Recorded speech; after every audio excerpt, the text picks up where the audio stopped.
Mas, pois bem, início de mês, tema novo, estamos aqui, mais uma vez para conversar a respeito da palavra de Deus, trazer aquilo que o Senhor tem para essa igreja, o que o Senhor tem para nós.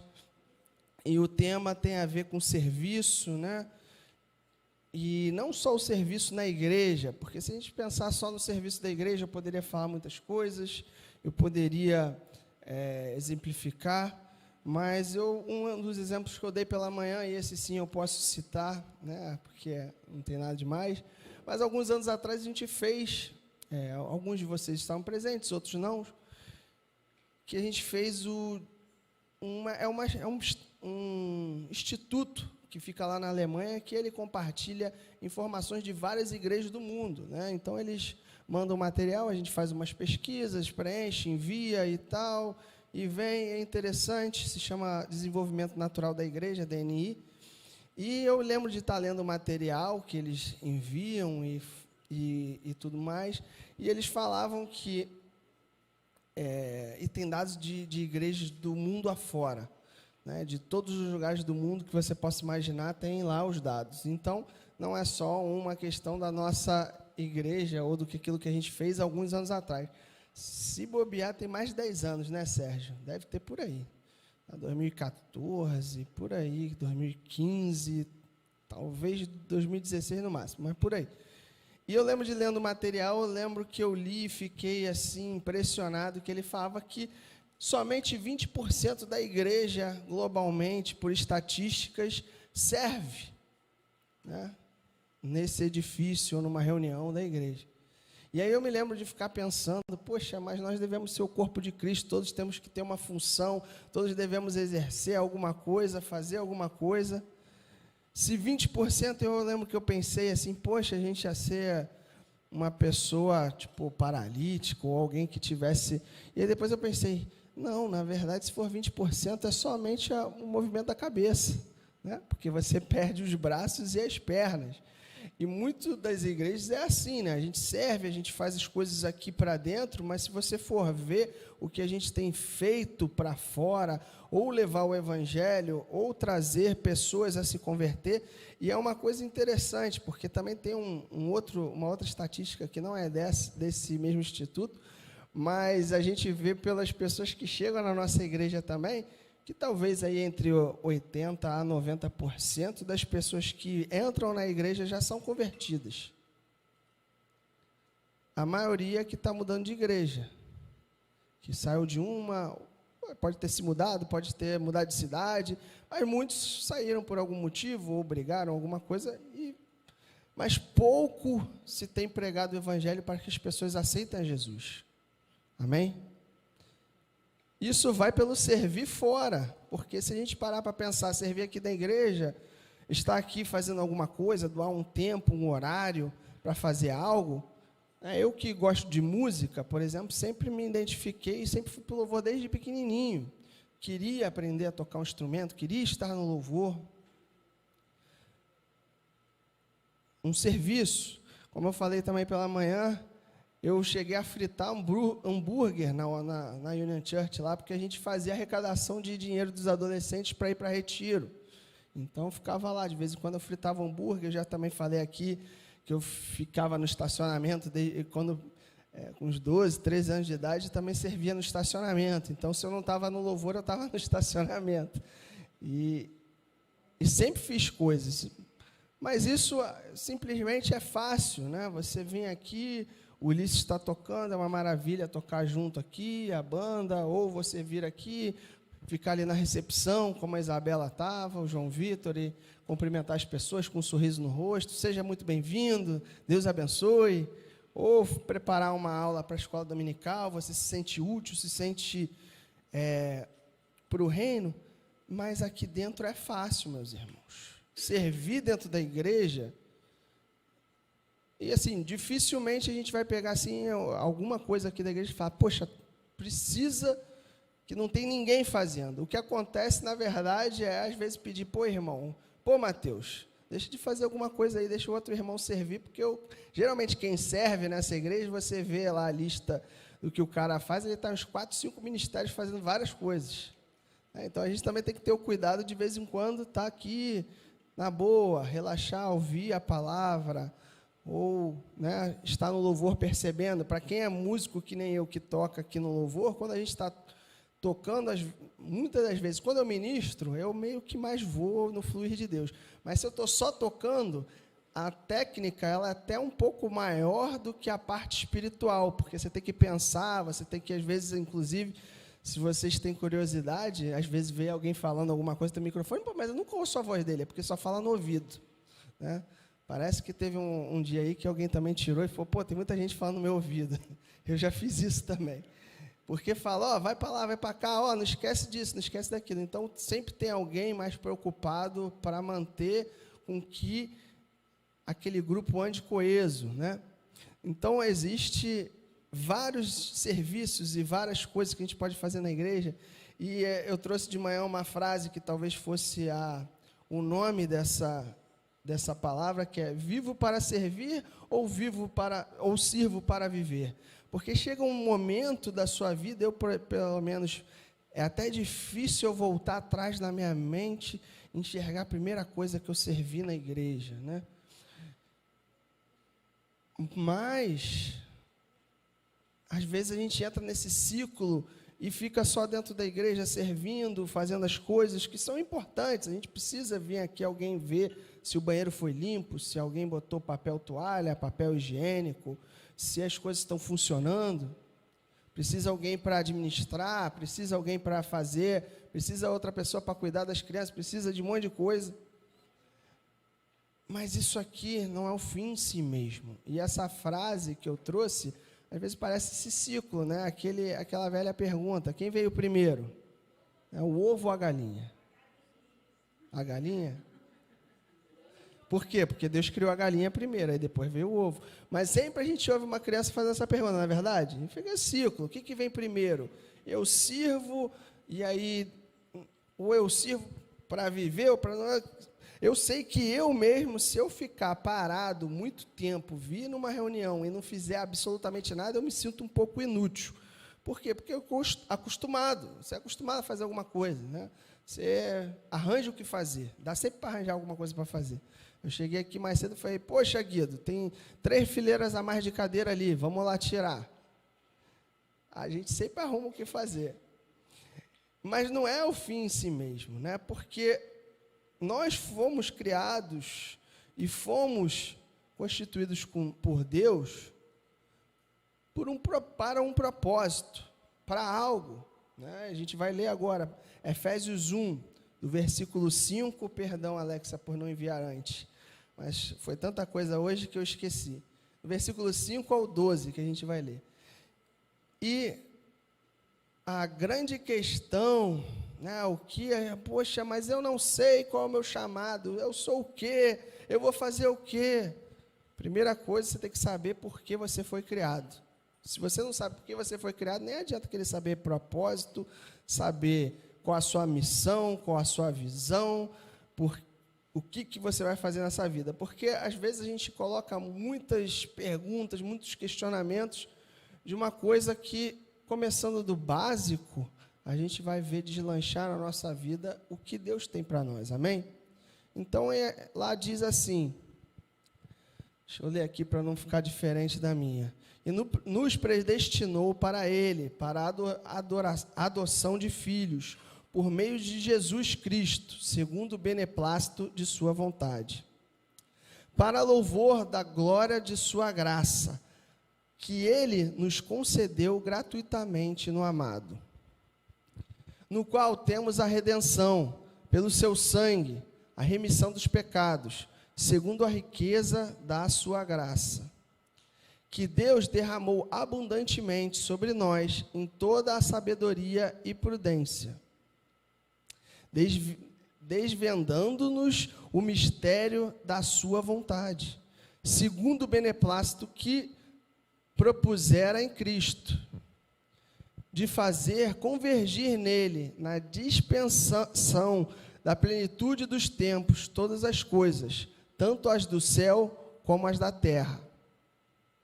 Nele digo, no qual fomos também feitos herança, predestinados, segundo o propósito daquele que faz todas as coisas conforme o conselho da sua vontade, a fim de sermos, para louvor da sua glória, nós, os que de antemão esperamos em Cristo.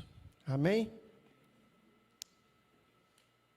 E a minha aqui diz assim, 12, com o fim de sermos para louvor da sua glória. Não vou entrar nas discussões teológicas, eu sei que tem gente aqui que gosta bastante disso, não é, Mateus? Mas eu não vou entrar na parte da predestinação, não vou entrar no livre-arbítrio, não vou entrar na livre demanda, e não vou entrar por aí. O importante é, se você quiser falar isso comigo, eu gosto, a gente marca um dia e fica 4, 5 horas falando sobre isso, né? Não tem problema. E aí a gente fala, poxa, fomos predestinados ou não a fazer essa conversa? Brincadeiras à parte, quem lê bastante, lê essas questões, a gente fica pensando em muitas coisas, confabulando, mas o Evangelho, no dia a dia, ele é simples.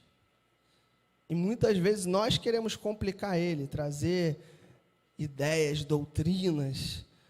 E a grande questão é que eu li esse texto todo para dizer que Deus nos criou desde o princípio. Quando Ele imaginou você e eu, Ele imaginou que a gente fosse dar louvor à glória dEle, através da graça. Por quê? Hoje é dia de ceia, a gente vai ceiar junto e relembrar do sacrifício de Cristo. Mas o sacrifício de Cristo nos trouxe o quê? A graça. E a graça nos trouxe o quê? A presença do Pai. E a presença do Pai nos enche de quê? Poder, autoridade. A gente pode exercer poder e autoridade na nossa vida como cristão. Se você, de novo, já falei isso na última vez, se você ainda não entende, não sabe, faça escola sobrenatural. Você vai entender um pouco mais da sua identidade, de ser chamado de poder e autoridade. Tem o Teco lá atrás que dá a aula do acionadores de fogo, que ele gosta bastante. Ele foi chamado para jogar fogo nos outros. E ele não é botafoguense.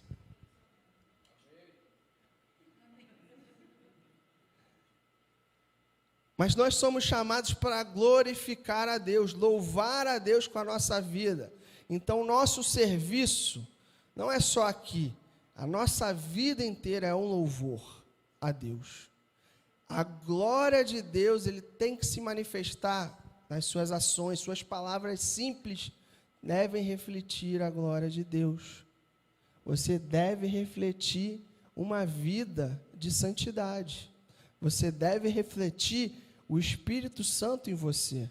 Porque a forma de você falar, a forma que você age, se você só vai para um trabalho simplesmente porque você precisa sustentar a sua família, e é chato, é tedioso, é isso, é aquilo outro, você precisa orar para entender por que você está aqui naquele lugar, por que você está fazendo aquilo, o que Deus quer fazer ali, porque eu posso te dizer, não existe lugar onde está um crente que não há propósito.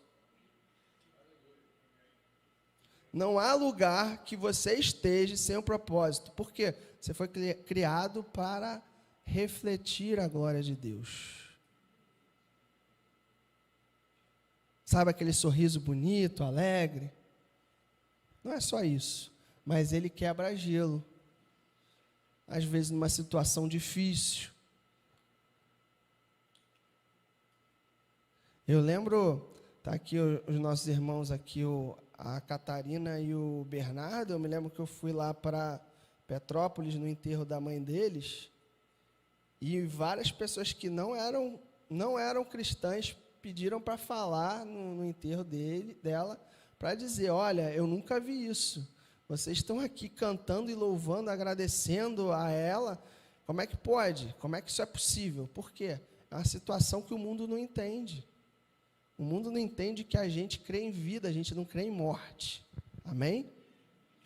A gente crê que a gente vai encontrar o Criador e a gente parte para o juízo para encontrar a glória completa. Hoje a gente vê em parte. Hoje nós temos em parte a glória de Deus. Refletimos em parte. Mas ser luz, ser sal, é muito mais do que servir na igreja. Servir na igreja é ótimo, é maravilhoso.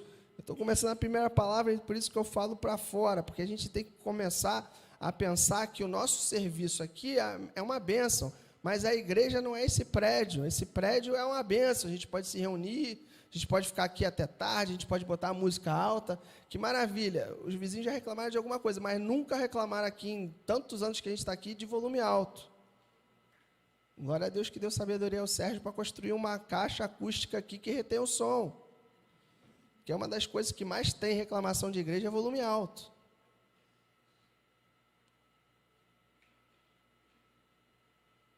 Nós devemos refletir, nós devemos fazer a diferença. E os nossos irmãos ontem fizeram aqui com o Marco ali, uma limpeza aqui no nosso depósito, fizeram uma limpa de coisas que estavam velhas, esquecidas, abandonadas. E aí eu pensei agora, por que a gente não marca um dia de fazer um mutirão para ajudar a rua aqui? Ó? O nosso irmão lá que está aqui, ó, o Ricardo ali, de vez em quando eu boto ele para fazer ali o corte da grama do vizinho. Por quê? Porque está alto mesmo, tem dia que a gente passa ali, a grama dele está desse tamanho, eu falo, pô, Ricardo, pega a máquina lá e corta da frente ali, não custa nada. A gente refletir a glória de Deus, amém? Custa nada ver alguma coisa, uma pessoa necessitando, não é só aqui, o serviço não é só aqui, porque aqui é pouco tempo, quantas horas a gente passa aqui? Tem irmãos que trabalham domingo, final de semana, e às vezes aparece um domingo no mês, de 15 em 15 dias. Se você botar isso comparado às horas que você faz qualquer outro tipo de atividade, é muito pouco. E aí se torna até fácil. Por quê?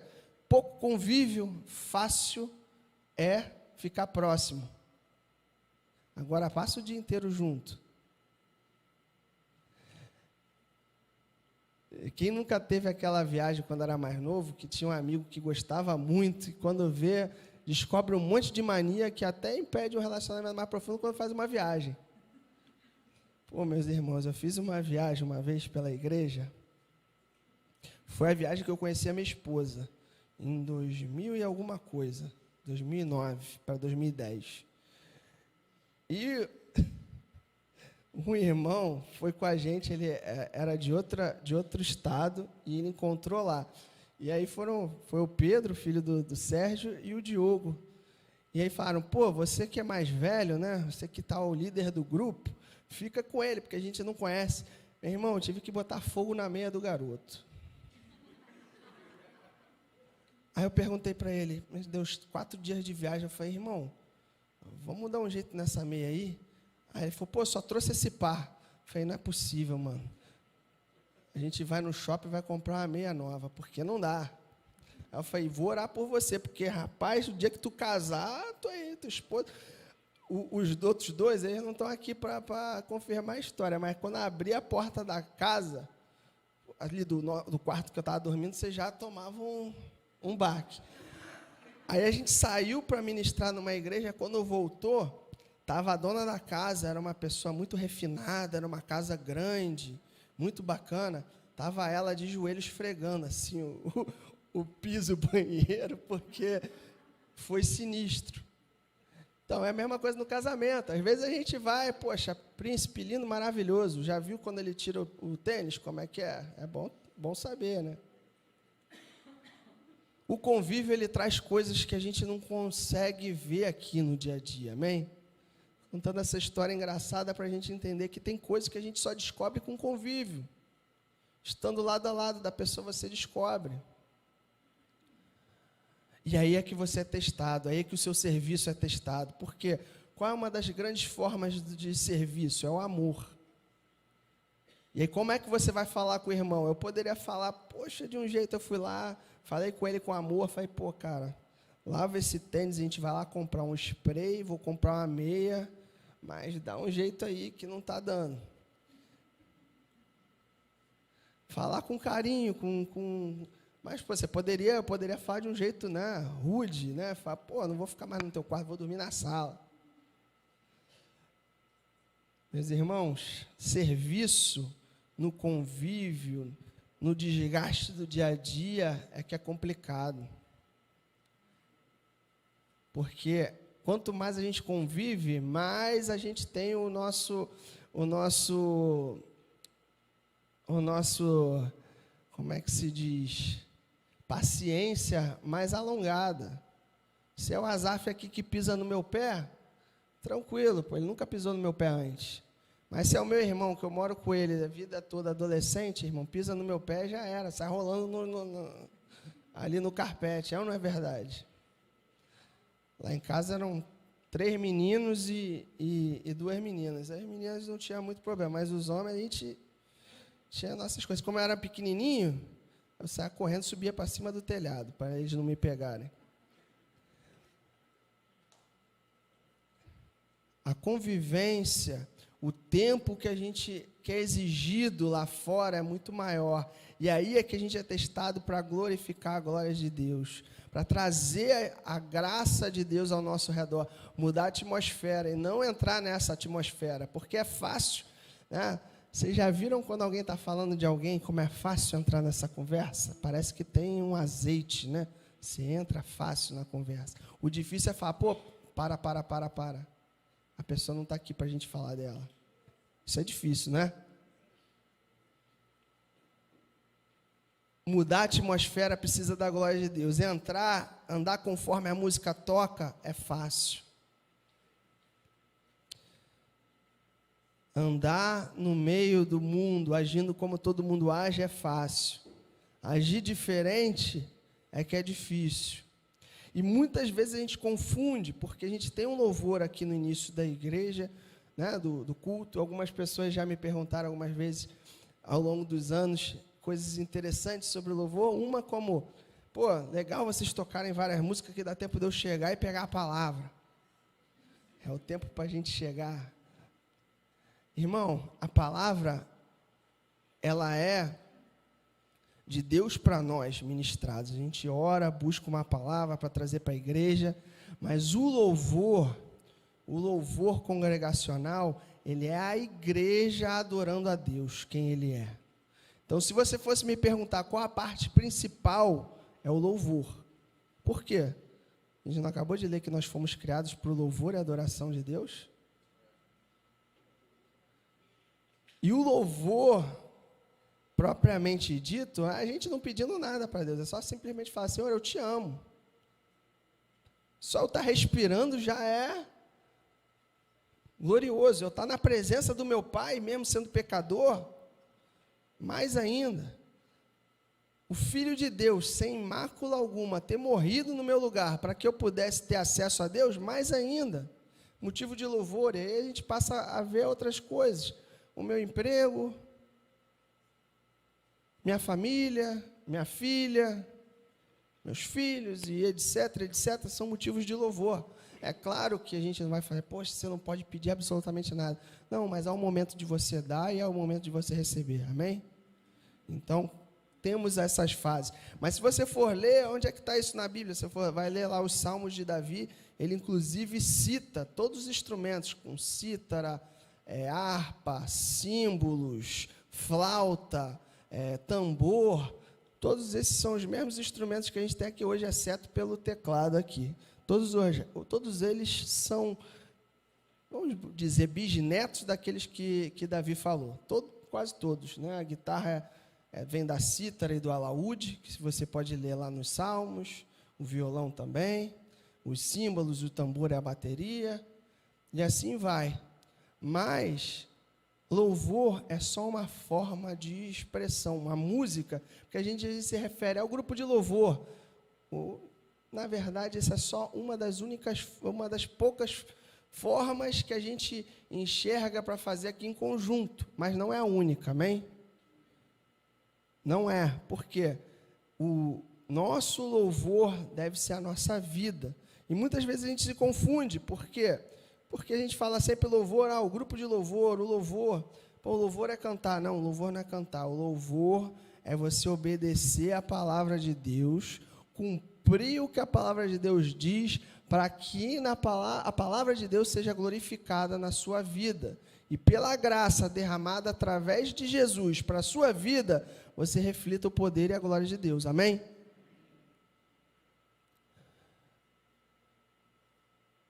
E lá em Romanos 12, que é justamente o que a gente vai continuando, sobre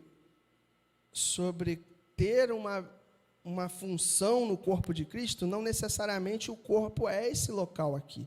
Aqui é um local que o corpo de Cristo se reúne, amém?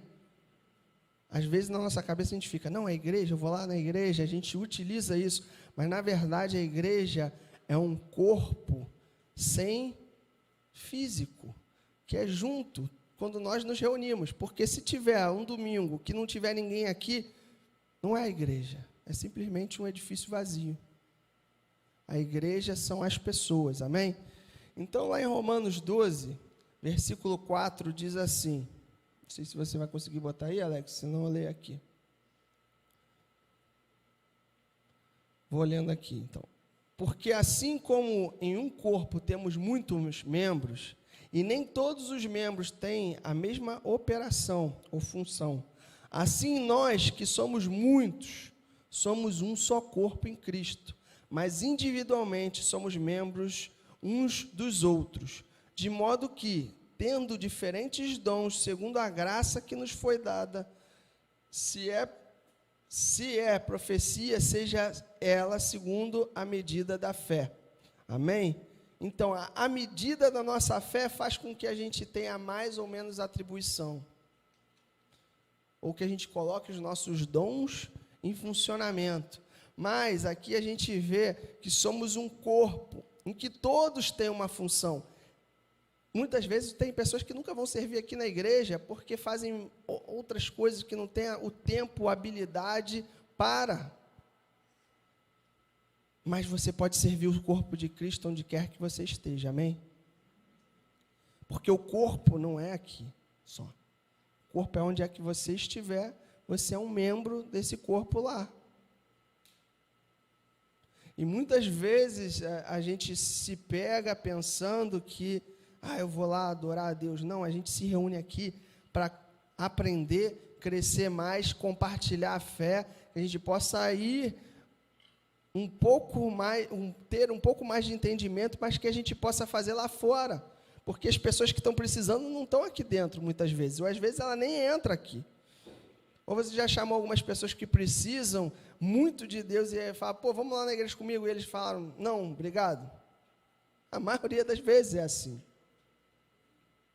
E aí entra você, como uma pessoa que carrega a glória de Deus, quebrar várias coisas que estão impedindo que ela veja o amor de Deus. Aí sim pode vir, aí vem cantar, vem celebrar. Nós viemos aqui para celebrar todos como igreja. Claro que existe, eu falo para vocês claramente, existe uma forma que Deus fala comigo especificamente quando eu estou sozinho no meu secreto, e uma forma quando eu estou aqui nesse local reunido com a igreja. O que Deus traz de revelação para a igreja, muitas vezes é diferente do que Deus vai falar pessoalmente comigo, o que Ele quer tratar comigo, no meu coração. Por isso que é importante que a gente congregue, porque a igreja também, o corpo de Cristo foi estabelecido por Cristo, né? Quando Ele falou para Pedro que ele ia constituir a igreja e que ele seria a pedra. E algo importante é que se fazemos parte do corpo, não há apêndice, não há órgão sem função.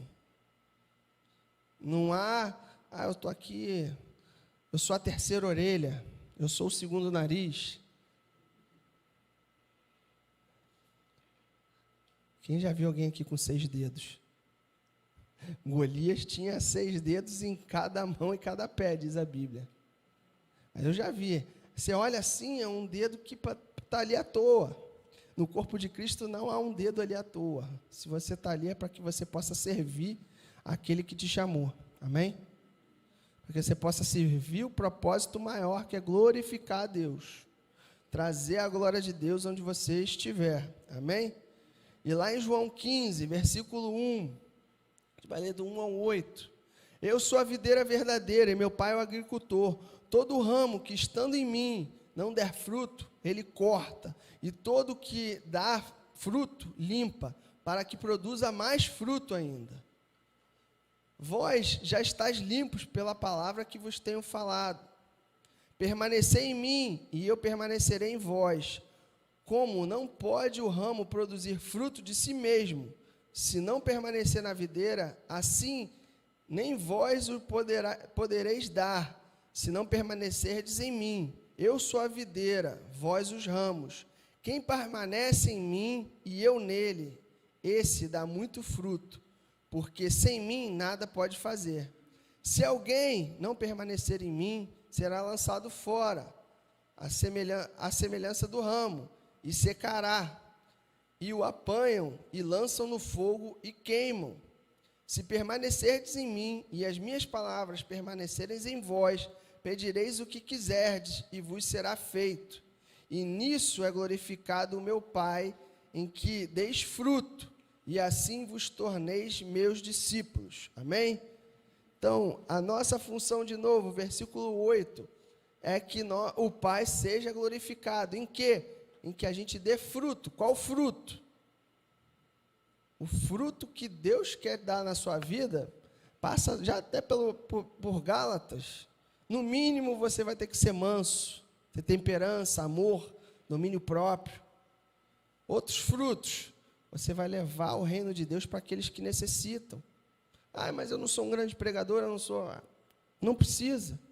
Se você tiver a consciência de que o Criador do universo, o Rei dos Reis, habita em você, você não vai mais falar com as pessoas da mesma forma que você fala normalmente. E um exercício que eu falei pela manhã é que se a gente parar para pensar, como é que eu vou fazer para glorificar mais a Deus? Quer saber como? Para e pensa, cada ação que você faz, essa ação que eu estou fazendo glorifica ou não a Deus? Provavelmente você vai deixar de fazer muitas outras coisas. Você vai pensar 3, 4, 5 vezes antes de tomar alguma atitude que não glorificaria a Deus. Talvez uma atitude mais ríspida. Quando e onde? Provavelmente na sua casa, porque é o lugar que você passa mais tempo. É o lugar que você tem um convívio mais longo de anos e que o seu pavio é o mais curto possível. Servir na sua casa. De manhã eu dei alguns exemplos com os homens que estavam lá. Hoje, agora à noite, eu não vou fazer isso não. Mas, por exemplo, né, o marido que chega em casa, né, aí vai tomar banho e de repente sai do banheiro e a esposa fala, ué, o box estava aberto porque todo o banheiro está molhado, a toalha está em cima da cama, isso, aquilo, outro. Você sabe o que sua mulher gosta, depois de tanto convívio, vai lá, fecha o box. Já tivemos uma discussão aqui há uns meses atrás, vieram me perguntar, não citarei nomes, mas vieram perguntar sério, como uma pergunta muito séria. Falaram, Vitinho, é uma atitude de homem fazer xixi sentado ou não no vaso de casa? Aí eu falei assim, um velho sábio me disse uma vez, como eu limpo o banheiro, eu faço xixi sentado. Porque ele falou, não, na minha casa quem limpa o banheiro sou eu, então já que sou eu que vou limpar, eu só faço sentado. Uma pessoa me falou, eu falei, irmão, se você não consegue acertar certinho aquela água que está ali, é melhor tu começar a fazer sentado. Ou você instala um mictório na sua casa, né? Porque para fazer em pé é o mictório, não é o vaso. Mas isso é uma grande discussão. E, pasmem, a gente ficou conversando 1 hora sobre isso. Por quê? Porque é uma grande dificuldade, né? As pessoas estavam perguntando. E aí eu falei, poxa, aí é claro que a gente entrou sobre outros assuntos. Mas as mulheres também sabem o que irrita os seus maridos, não sabe? Sabe. Você pode tirar o lixo? Pô, mas o cara está vendo futebol, está 44 do segundo tempo. Aí eu falei, agora. Espera o jogo acabar, ele vai tirar o lixo. É que o homem funciona em outra rotação, é diferente. Sempre alguém que vai casar me pergunta, poxa, não sei o quê, eu falo, pô, olha só, no início é sempre difícil. Você não tem como ter um convívio pleno, sem dificuldade, sendo que ela é mulher e você é homem. Nós agimos diferente, temos formas diferentes, mas temos que aprender a conviver um com o outro, amém? temos que aprender, temos que saber, porque se não aprendemos em casa, não vai ser no dia a dia, lá fora, que você vai glorificar a Deus. A gente tem que fazer glorificar no primeiro ministério. Qual é o nosso primeiro ministério? As pessoas mais próximas de nós. A mesma coisa com filhos. A Nil orou aqui sobre os filhos. Eu vejo, às vezes, as pessoas já me vieram falar, poxa, mas o que eu faço para o meu filho querer gostar de ir na igreja, ele não gosta, não quer, fala isso, fala aquilo. Quantos anos ele já tem? 14, 15? Porque foi forçado a ir e ouvir de Deus somente por 30 minutos, uma vez na semana. E em casa os pais não oram, não buscam a Deus, não dão um exemplo de cristão em casa. E você espera que ele vindo na escola dominical, ele vai aprender a ser cristão? O exemplo é de casa. No primeiro momento que a criança chega para falar, poxa, pai, vamos brincar, vamos fazer isso. Fala, pô, estou cansadão. Vamos botar aqui a televisão para ver aqui um negocinho. E sai de fininho. Não, irmão, ser pai, ser mãe, demanda tempo, demanda. Servir, estar junto, estar próximo. Porque só vir à igreja não é parâmetro. Pode vir alguém aqui e a gente achar que a pessoa é mais crente do que todos nós, pelas atitudes que ela tem aqui dentro, que ela fala, mas o tempo que ela está aqui dentro é muito pouco. A gente não sabe verdadeiramente como é. É pelo convívio, é pelo tempo, é o que você faz lá fora que torna você cristão ou não cristão. É no tempo de adversidade, você se levanta e fala para a tempestade, ou você fica cheio de medo e não sabe o que fazer, se desespera. A igreja prepara para muitas coisas. Eu falo para vocês que, desde pequeno, dei o exemplo também, a igreja permitiu que eu tivesse umas aptidões que, provavelmente, as pessoas, quando eu cheguei na faculdade, não tinha nem noção, porque eu já coordenava pessoas, já fazia orçamento para fazer evento, retiro. Com 14, 15 anos, eu acho que eu já tinha feito uns 4, 5 retiros sobre a minha gerência. Então, isso te dá o quê? Know-how, te dá experiência, inclusive para o mercado de trabalho. É muito bom servir na igreja, extremamente bom falar em público, né? Ou a pessoa tem vergonha. Eu não conseguia falar na sala de aula, para você ter noção. O professor falava, Vitor, lê aí o texto. Eu falava, estou aqui no banheiro. Eu tinha pavor de falar em público, falar em muita gente. A Daniela está ali, acho que ela me conhece mais tempo aqui que todos vocês, quando eu era pequenininho. Eu era extremamente tímido. Extremamente. Hoje não tenho mais nem vergonha de nada. Não sou sem vergonha, mas não tenho vergonha. Porque os tímidos não herdarão o reino dos céus, amém? Se a gente não abrir a nossa boca para pregar, quem é que vai pregar? Porque o Deus Todo-Poderoso enviou o Filho dele, ele nos criou para refletir a glória dele, ele nos incumbiu de sermos o quê? O arauto do Senhor. Quem é o arauto? Aquele que proclama, aquele que fala, aquele que traz a realidade do reino. Não é... Os anjos pediram, os anjos poderiam. Imagina, aparece lá, de repente, todos os sinais de televisão, internet cai, e quando volta aparece Jesus falando para toda criatura. Poderia fazer.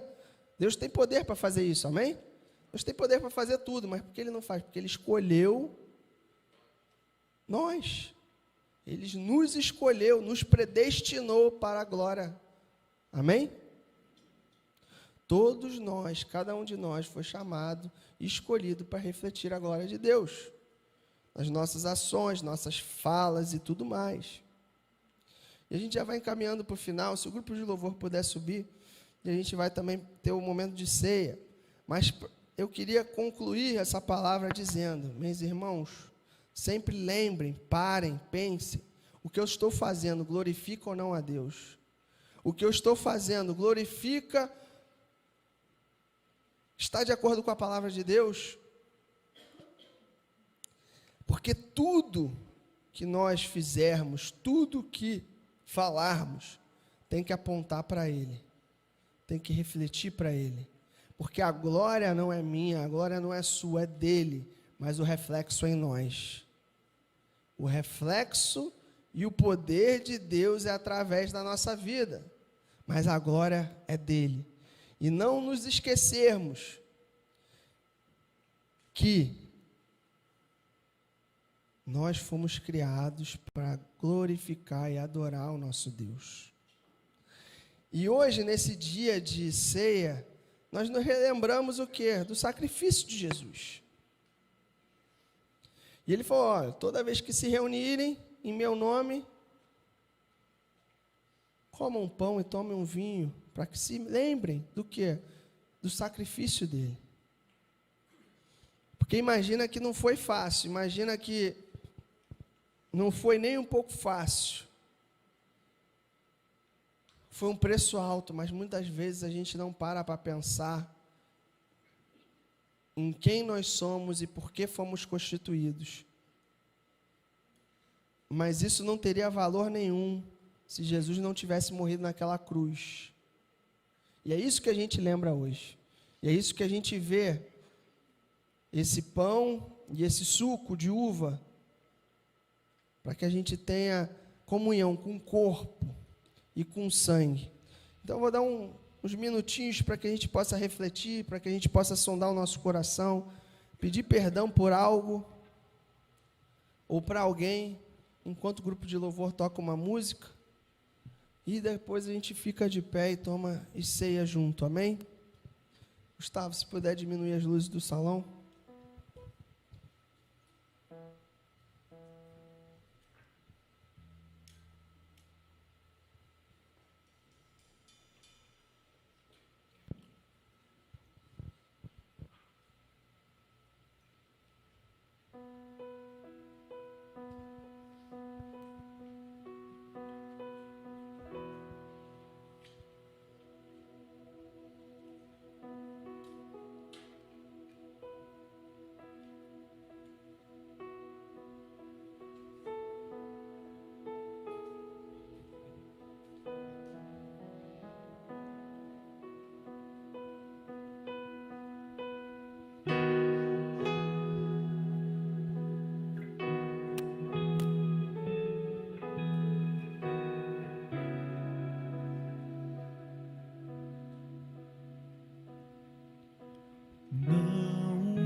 Vamos ficar de pé, meus irmãos.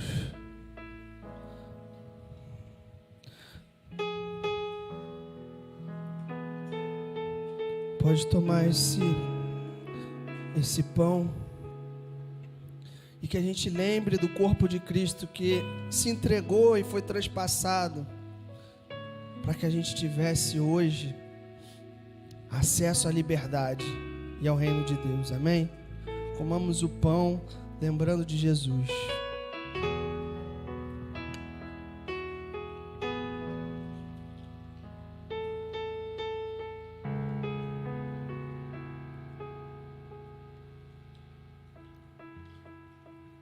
E o vinho que representa o sangue, que lá no Velho Testamento Deus deu a instrução de matar o cordeiro, sem mácula, sem mancha, sem nada, para que a gente colocasse nos umbrais das portas, para que o anjo da morte passasse ao largo. E é isso que representa esse sangue derramado, é o selo da nossa vida eterna. É o selo de que a morte não vai chegar na sua casa, mas que estamos aqui reunidos para celebrar aquele que se entregou para que a gente viva a plenitude do amor de Deus. Amém? Tomamos o suco de uva.